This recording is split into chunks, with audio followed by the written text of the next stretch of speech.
ने सॉल्व कर लिए। प्रश्नावली 1.1 में आज सीखा अपन ने सवाल नंबर 2, जिनमें तीनों सवालों को अपन ने एचसीएफ और एलसीएम निकालना सीखा और उनकी जांच भी की अपन ने यहाँ पे कि ये बात सत्य है। जैसे पहला सवाल है उसको इस तरह से अपन ने सोल्व किया, एचसीएफ एलसीएम निकाला। फिर सेकंड सवाल है जिसका अपन ने एचसीएफ और एलसीएम निकालना सीख लिया। थर्ड का भी अपन ने इस तरह से यहाँ पे एचसीएफ और एलसीएम निकाल लिया। हेलो बच्चों, आज सीखेंगे अपन क्लास 10 में नए सत्र 2024-25 में प्रश्नावली नंबर फर्स्ट, जिसका नाम है वास्तविक संख्याएं।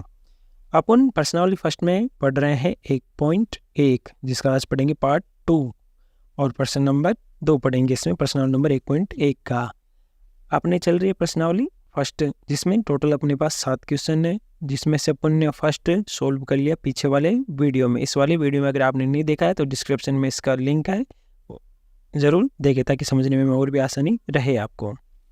अपने पास है सवाल नंबर 2, पूर्णांकों के निम्नलिखित युग्मों के एचसीएफ और एलसीएम याद कीजिए और इनकी जांच भी करनी है अपने को कि दोनों संख्याओं का गुणनफल उनके एचसीएफ और एलसीएम के गुणनफल के बराबर होता है।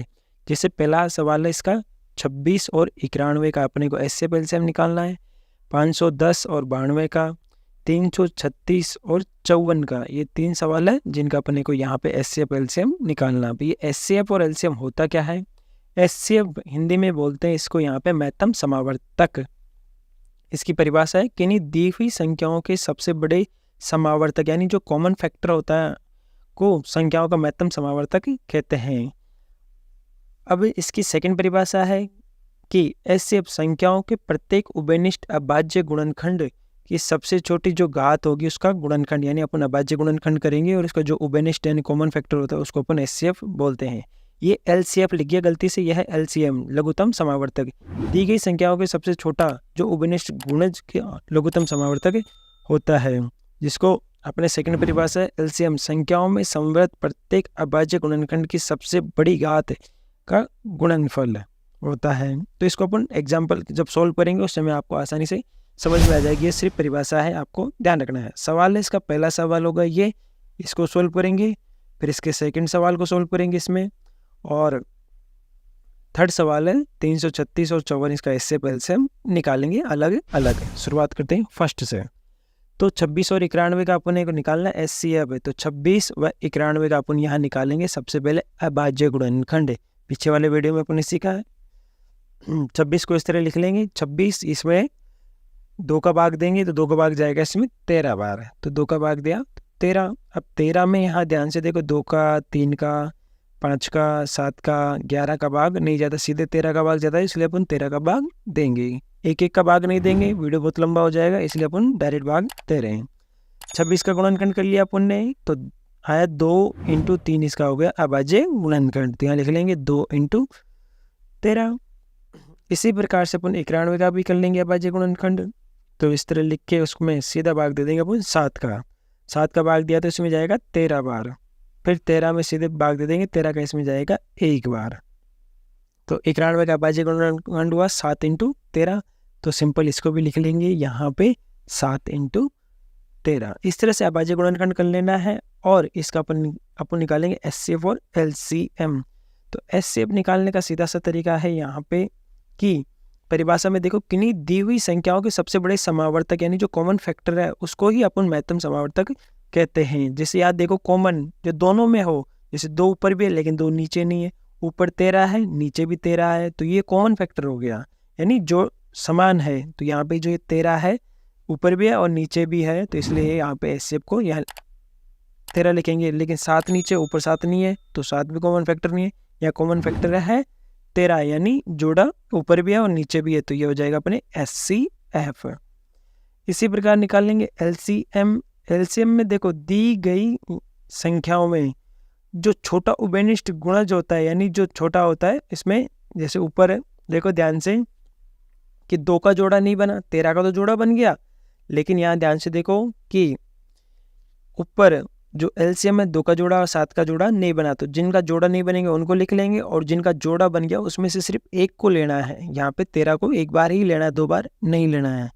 जोड़ा बन गया तो उसको ऊपर ले लिया, और जिसका जोड़ा नहीं बना उनको सबको नीचे ले लेंगे, 2, 7 और जिसका जोड़ा बना है उसको भी एक बार लेंगे। तो इनको क्या करा, गुणा 7 को 13 से गुणा किया तो 91 और 2 से गुणा करेंगे तो ये हो जाएगा 182।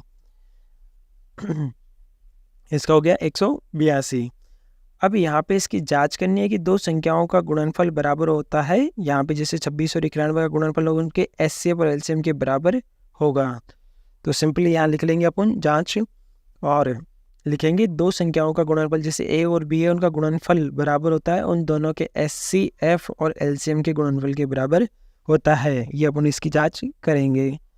तो यहाँ पे अपने पास दो संख्याएं हैं 26 ए और दूसरी है 91। इन दोनों का गुणा करेंगे अपन 26 को 91 से, और एचसीएफ है इनका 13 और एलसीएम है 182। तो इस तरह से अपने को लिखना है सिंपल 13 इंटू 182। तो 26 को 91 से गुणा करेंगे तो अपने पास आएगा 2366 है, तो ये हो गया 2366। और 13 को 182 से गुणा करेंगे तो ये भी हो जाएगा 2366 है। यहाँ इन दोनों का गुणनफल क्या है, समान है। तो यानी कि ये जो बात है वो सत्य है। इसी प्रकार सवाल नंबर 2 हल करेंगे, जिसमें 510 और 92 का अपने को क्या करना है, अभाज्य गुणनखंड करेंगे। 510 का फिर 92 का क्या करेंगे, अभाज्य गुणनखंड कर लेना है सिंपल। तो 510 में अपन भाग देंगे यहाँ पे 2 का, तो 255 बार इसमें भाग जाएगा, तो यहाँ जाएगा 255। अब 255 में सीधे 5 का भाग देंगे बच्चों, तो अपने आ जाएगा 51। तो 5 का भाग दिया तो अपने पास आए यहाँ पे 51 में भाग देंगे अपन 3 का, तो अपने पास आ जाएगा 17। तो सिंपली यहाँ लिख लेंगे अपन 17। अपन ने यहाँ पे 3 का भाग दिया तो ऊपर 3, फिर 17 में 17 का भाग देंगे तो एक बार जाएगा, तो 17 एकम 17। तो इसका भाज्य गुणनखंड कर लिया अपन ने, तो 2 इंटू 5 इंटू 3 इंटू 17 लिख लेंगे। यानी 510 का भाज्य गुणनखंड हुआ 2 इंटू 5 इंटू 3 इंटू 17। अब भाज्य गुणनखंड करना है आपको अच्छे से, बस ये ध्यान रखना है। अब 92 का कर लेंगे, तो 92 का भाज्य गुणनखंड हो जाएगा यहाँ पे 2 का भाग देंगे तो 2 का भाग जाएगा 46 बार, तो 2 का भाग दिया तो 46 बार गया। फिर इसमें 2 का भाग देंगे तो 23 बार। अब यहाँ पे 23 में किसी और का भाग नहीं जाता है तो सीधे अपन 23 का भाग दे देंगे तो एक बार, लास्ट में 1 आ जाना चाहिए बस। फिर 92 का भाज्य गुणनखंड होगा 2 इंटू 2 इंटू 23। इसको अपन सिंपल यहाँ पे लिख लेंगे बच्चों। बस आपको अभाज्य गुणनखंड करना आना चाहिए, तो अपने को एचसीएफ और एलसीएम में कोई दिक्कत नहीं आएगी। सही। अब यहाँ निकालेंगे अपन एचसीएफ और एलसीएम। यहाँ लिख लेना है एचसीएफ और एलसीएम। अब एचसीएफ है यानी समान, अपने को जोड़ा बनाना है। देखो ऊपर भी 2 है नीचे भी 2 है, तो एक जोड़ा ये बन गया। सही। अब ऊपर देखो 5 है, जोड़ा बना लिया। अब देखो 5 है लेकिन नीचे 5 नहीं है, जोड़ा नहीं बनेगा। 3 का भी जोड़ा नहीं बनेगा, 17 का भी नहीं बनेगा। और नीचे 2 है लेकिन ऊपर भी 2 है, लेकिन उसका जोड़ा बन गया, उसको नहीं लेंगे तो इस वाले 2 का जोड़ा नहीं बनेगा। 23 का भी जोड़ा नहीं बना, तो जो जोड़ा बना उसमें से एक यानी जो समान है उसको अपन यहाँ लिख लेंगे। एक को, दोनों को नहीं लिखना, एक को ही लिखना है। एक बार 2 लिख लिया बस, तो ये हो जाएगा इसका एचसीएफ। अब एलसीएम, जिनका जोड़ा नहीं बना वो सब एलसीएम में आ जाएंगे, और जिनका जोड़ा बना है उसमें से एक बार 2 लिखना है, बस एक बार ही लिखना है, दोनों को नहीं लिखना। एक वाले को कोई से कोई भी लिख लो, जैसे 5 इंटू 3 इंटू 17 इंटू 2 इंटू 23। इनका जोड़ा नहीं बना, इसको लिख लिया। अब जिसका जोड़ा बना उसमें से सिर्फ एक को लिखना है, बस एक बार है। तो 5 into 3 into 17 into 2 into 23 into 2, ये हो जाएगा अपने एलसीएम। इनको कर लेंगे अपन सिंपली गुणा। 5 को 3 से गुणा किया 15 सॉरी 34, और ये हो जाएगा 46। तो 15, 34 और 46 इनको भी गुणा करेंगे तो अपने पास आ जाएगा बच्चों यहाँ पे 23,460। सिंपली यहाँ लिख लेंगे 23,460, ये हो गया इनका एलसीएम। अब यहाँ जो एचसीएफ और एलसीएम है ये निकाल लिया अपन ने सिंपली। अब इसकी करेंगे अपन जांच, जैसे पीछे क्या था अपन ने सिंपली जांच करना है कि यहाँ पे दो संख्याओं का गुणनफल और उन्हीं का एचसीएफ, जैसे 510 और 92 को गुणा करेंगे तो उनके एचसीएफ जैसे सिंपल लिख लेना एक बार 510 इंटू 92।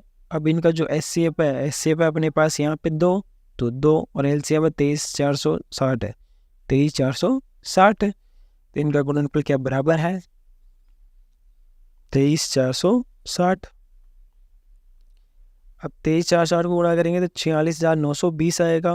510 को 92 को गुणा किया तो 46,920 और 23,460 और 2 को गुणा करेंगे इसमें भी आएगा 46,960, यानी कि यहाँ पे भी ये मान समान है। तो यानी जांच में बाय की अपनी ये बात सत्य है। इसी प्रकार थर्ड में देखो कि 336 व 54 का क्या करेंगे अपन, यहाँ पे भी अभाज्य गुणनखंड करेंगे। सिंपल अभाज्य गुणनखंड आपको अच्छे से करना है, बस ये ध्यान रखना है। 336 में अपन भाग दिया 2 का तो जाएगा यहाँ पे 168 बार, तो यहाँ 2 का भाग दिया तो गया 168, तो सिंपली आपको 2 का भाग देना है। वीडियो लंबा हो जाएगा इसलिए अपन डायरेक्ट दे रहे हैं। 2 का भाग दिया, फिर 2 का भाग दो तो 82 बार, फिर 2 का भाग देंगे, इसमें अपने पास यहाँ पे आ जाएगा बच्चों 42, हर भाग 2 का भाग जाएगा। फिर 2 का भाग दिया तो अपने यहाँ आएगा 21 बार, फिर 3 का भाग देंगे यहाँ पे तो 3 का भाग जाएगा 7 बार, फिर 7 का भाग देंगे 7 में तो ये आ जाएगा 1। सिंपल, तो इसका अभाज्य गुणनखंड ये हो गया। तो 2 × 2 × 2 × 2 × 3 × 7 इसका अभाज्य गुणनखंड। सिंपल लिख लेना है इसको कि 2 × 2 × 2 × 2 × 3 × 7 ये इसका हो जाएगा अभाज्य गुणनखंड। अब कर लेंगे 54 का अभाज्य गुणनखंड। तो 54 को लिख लेना है सिंपल, 2 का भाग देंगे यहाँ पे 27 बार, फिर 3 का भाग देंगे तो 9 बार, फिर 3 का भाग देंगे यहाँ पे 9 में तो अपने पास जाएगा 3 बार, फिर 3 में 3 का भाग देंगे तो 1 बार। 2 × 3 × 3 × 3 ये इसका अभाज्य गुणनखंड कर लिया अपन ने। सिंपल इनका 336 और 54 का। अब इनका निकालेंगे अपन SCF और LCM। तो SCF लिख लिया अपन ने, अब लिखेंगे अपन LCM। तो सिंपली यहाँ पे जो समान है यानी जोड़ा बनाना है, जो ऊपर भी हो नीचे भी, एक जोड़ा ये बन गया, जैसे 2-2 का जोड़ा बन गया और 3-3 का जोड़ा बन गया। यहाँ पे सेम है, ऊपर दोनों में था इसलिए इसका जोड़ा बना लिया अपन ने। अब देखो कि ऊपर 2 है नीचे 2 नहीं है, कहीं पे भी 2 नहीं है, यानी इनका जोड़ा नहीं बनेगा, किसी का भी जोड़ा नहीं बन रहा। ध्यान से देख लो, जिनका जोड़ा बना उसमें से एक लेंगे, जैसे इसमें से एक बार ले लेंगे 2 को और इसमें से भी 3 ले लेंगे, तो इनका गुणा हो गया 6। तो SCF हो जाएगा अपने 2 × 3 × बराबर 6, ये इसका SCF हो गया। अब जिनका जोड़ा नहीं बना वो सभी आ जाएंगे अपने LCM में। अब जैसे 2 × 2 × 2 × 7 और 3 × 3, और जिसका जोड़ा बना उसमें से सिर्फ एक जने को लेना है, एक जो लेंगे एक मान को, या 2 को ले लिया, इसमें भी 1 2 3 ले लेंगे, तो ये अपने LCM में आ जाएगा कि 2 × 2 × 2, यानी जिनका जोड़ा नहीं बना उनको लेना है और जिसका जोड़ा बनता है उसमें से सिर्फ एक मान लेना है सिंपली। तो इनको अब क्या कर लेंगे, यहाँ पे गुणा कर लेंगे, 2 को 2 से कर लेंगे, 2 को 7 से करेंगे, 3 को 3 से करेंगे तो 9, और 2 को 3 से करेंगे तो 6 आ जाएगा, यानी 4 × 14 × 9 × 6। 4 को 14 से करेंगे तो 56 और 9 को 6 से करेंगे तो 54 हो गया, तो यानी 56 × यहाँ पे हो जाएगा 54। फिर इनको इनसे गुणा कर लेंगे तो अपने आ जाएगा 3024, तो सिंपल इसका गुणा हो गया 3024, LCM कर लिया। फिर इनकी भी क्या करेंगे, जांच करेंगे कि 2 संख्याओं का गुणनफल और SCF इनके क्या होता है, बराबर है, LCM बराबर होता है गुणनफल। तो 336 × 54 लिखेंगे तो 336 × 54, और इनका SCF है यहाँ पे 6, तो SCF लिख लेंगे 6। LCM है यहाँ पे 3024, तो 3024, तो इनका क्या कर लेंगे, सिंपल यहाँ लिख के और इनका गुणा कर लेना है। तो 336 को 54 से गुणा करेंगे तो 18,144 आएगा, 18,144, और 6 को 3024 से गुणा करेंगे तो इसका भी आएगा 18,144। सिंपल, ये भी सत्य है। कंप्लीट। यहाँ पे तीनों सवाल अपन ने सॉल्व कर लिए। प्रश्नावली 1.1 में आज सीखा अपन ने सवाल नंबर 2, जिनमें तीनों सवालों को अपन ने SCF और LCM निकालना सीखा और उनकी जांच भी की अपन ने यहाँ पे कि ये बात सत्य है। जैसे पहला सवाल है उसको इस तरह से अपन ने सोल्व किया, SCF LCM निकाला। फिर सेकंड सवाल है जिसका अपन ने SCF और LCM निकालना सीख लिया। थर्ड का भी अपन ने इस तरह से यहाँ पे SCF और LCM निकाल लिया। Thanks for watching.